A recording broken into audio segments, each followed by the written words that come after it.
So hello everyone, welcome back to another video. तो आज की इस वीडियो में हम जनरली डिस्कस कर रहे होंगे कुछ points about boards and JEE.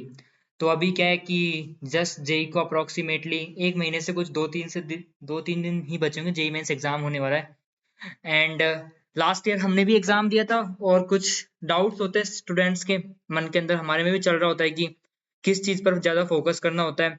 कि कुछ लोग ऐसे होंगे जिनके बोर्ड्स आने वाले होंगे अभी फरवरी के अंदर, आई गेस फरवरी के अंदर बोर्ड्स हैं आप लोगों के, और जो एग्जाम है वो 22 जनवरी से 31 जनवरी तक है। तो जनरली स्टूडेंट्स के मन में डाउट होता है कि यार बोर्ड्स पे ज़्यादा फोकस करें या फिर हम लोग क्या बोलते हैं जेई पे ज़्यादा फोकस करें। तो इसके अंदर अब दो तीन सिनेरियोज होते हैं।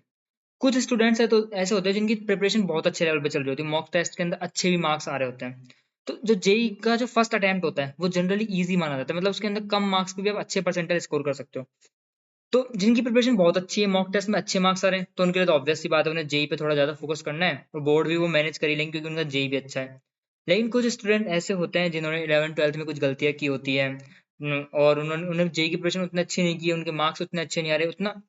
मान लो कि उन्होंने प्रिपरेशन अच्छी की है बट परफॉर्मेंस नहीं दे पा रहे हैं, तो उनके लिए सबसे बेस्ट ऑप्शन ये होता है कि उन्हें सेकंड अटेम्प्ट का वेट करना चाहिए। आई थिंक कि ऐसा नहीं हो कि तुम्हारा जेई जेई के चक्कर में बोर्ड्स भी खराब हो जाए। तो जो जिन लोगों का बेसिकली क्या है कि प्रिपरेशन अच्छी नहीं है, मार्क्स मैं एक रेंज दे देता हूँ कि जिनके लगता है कि उनके 95% या 96 97% से कम मार्क्स आ रहे हैं, अप्रोक्सीमेटली 150 से कम या 140 से भी कम मार्क्स आ रहे हैं, तो उन लोगों को आई गेस कि एक बार उसकी प्रिपरेशन करनी चाहिए बोर्ड्स की अभी के लिए, और बाद में जेई पर फोकस करना चाहिए। लेकिन जिन लोगों के 150 160 170 180 इतने मार्क्स आ रहे हैं, वो जेई की प्रिपरेशन प्लस बोर्ड की प्रिपरेशन साथ में लेके चल सकते हैं। अदरवाइज क्या होगा कि जिनके कम मार्क्स आ रहे हैं उनकी आई थिंक कि बैलेंस बनाना थोड़ा मुश्किल होता है लास्ट मोमेंट पे। तो हम लोग क्लियर रहे अपने माइंड में, मतलब ये एक तरीके से पर्सनल डिसीजन होता है कि हम लोग क्या डिसीजन लेंगे, बट स्टिल कि तुम्हें खुद को प्रैक्टिकल ही सोच के चलना होता है कि यार तुम्हारे जो मार्क्स आ रहे हैं, क्या तुम उससे जेई के अंदर अच्छा परफॉर्म कर पाओगे, या फिर तुमने अगर एक्स्ट्रा टाइम दिया जेई को तो तुम्हारा बोर्ड का रिजल्ट खराब हो सकता है। क्योंकि जेई तो मान लो तुम सेकंड अटेम्प्ट दे लोगे, लेकिन बोर्ड का तो कोई सेकंड अटेम्प्ट नहीं होता ना। तो एटलीस्ट इतना हो कि तुम 75% मार्क्स लेकर के आओ बोर्ड के अंदर भी।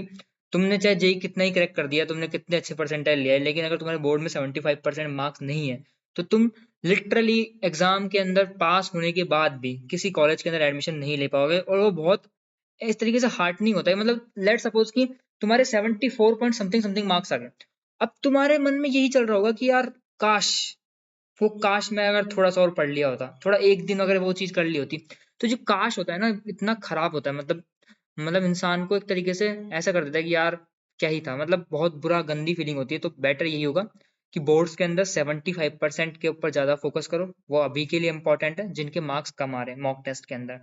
और जिनके मार्क्स अच्छे आ रहे हैं तो उनके लिए तो क्या ही है, मतलब वो लोग तो अपना प्रिपरेशन जैसे चल रही है वैसे चलने दो, कंटिन्यू करो, चीज़ों को अच्छे से करो।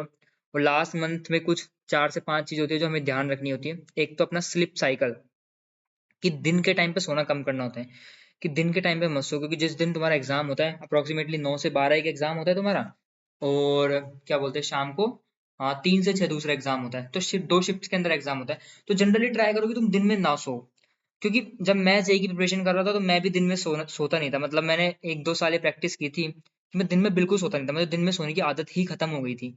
और तुम्हारा माइंड पढ़ाई के आवर्स के अंदर बहुत एक्टिव होना चाहिए। इट मीन्स जैसे तुम ऐसे प्लानिंग करो खुद के मॉक टेस्ट को कि तुम उस टाइम पर मॉक टेस्ट दे रहे हो, और मॉक टेस्ट देना इज वेरी इंपॉर्टेंट। मतलब लास्ट टाइम पे तो मॉक टेस्ट देना बहुत ही इंपॉर्टेंट हो जाता है जब भी तुमने प्रिपरेशन करी है। और सबसे इंपॉर्टेंट चीज होती है मॉक टेस्ट ही, क्योंकि वही तुम्हें जो चीज सिखाएंगे ना, वो ना तुम्हें कोई नोट्स पढ़ना सिखा सकता है, ना कोई लेक्चर अटेंड करना सिखाता है। सबसे इंपॉर्टेंट वो लेक्चर क्या बोलते हैं, सबसे इंपॉर्टेंट अपना ये होता है मॉक टेस्ट देना। Mock test very important. और उसका सबसे इंपॉर्टेंट दूसरा पार्ट एनालिसिस करना, एवरी सब्जेक्ट का एनालिसिस करना है तुम्हें बैठ के कि यार मैंने ये सब्जेक्ट में ये क्वेश्चन कैसे किया, इसका आंसर मैंने ये निकाला, मैंने यहाँ मिस्टेक करी, मैंने कैलकुलेशन मिस्टेक करी। जितनी भी टाइप्स की मिस्टेक है उन्हें नोट करो कि हम मैं ये एरर्स कर रहा हूँ, और सब्जेक्ट वाइज नोट करो, तब जाकर के तुम एटलीस्ट अपने मॉक टेस्ट के अंदर इंप्रूवमेंट ला पाओगे। और ये चीजें धीरे धीरे होंगी, मतलब अभी काफी टाइम है, तुम एक महीना 2 3 दिन के आसपास का, 2 दिन नहीं, एक महीना और 4 5 दिन का समय है। तुम कंटिन्यूअसली या फिर 2 दिन के गैप के बाद, यानी हर 2 दिन के बाद मॉक टेस्ट देते रहोगे ना, तो डेफिनेटली तुम्हारे जो मार्क्स है, तुम्हारी जो चीजें वो ऑटोमेटिकली इंप्रूव होना स्टार्ट हो जाएंगी।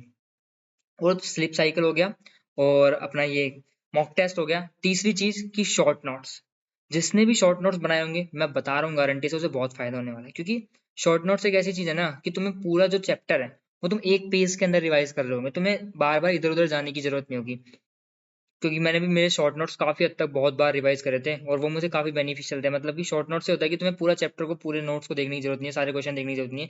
तुमने जो इंपॉर्टेंट पॉइंट्स लिखे हुए हैं वो सारी चीजें एक बार थॉरोली रिवाइज कर लो और उसके जस्ट बाद क्वेश्चन सोल्व करना स्टार्ट करो। जो भी डाउट्स आते जाएंगे क्वेश्चन पेपर्स के अंदर उनको देखते जाओ और फिर धीरे धीरे धीरे तुम्हारी अंडरस्टैंडिंग जो है चैप्टर्स पर बिल्ड होती जाती है। सबसे अब शॉर्ट नोट्स वाला पॉइंट भी कवर हो गया।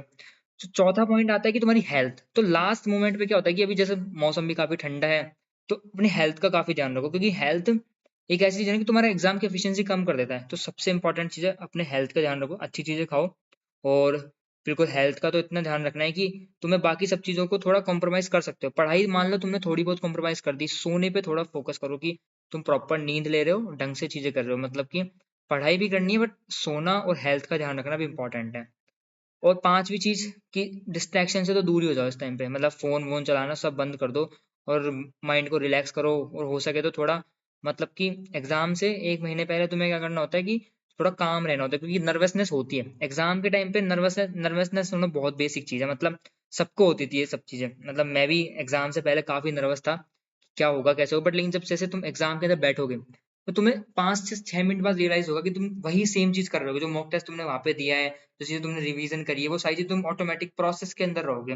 तुम्हारा माइंड उस टाइम पे एग्जाम के फियर को खो चुका होगा बेसिकली।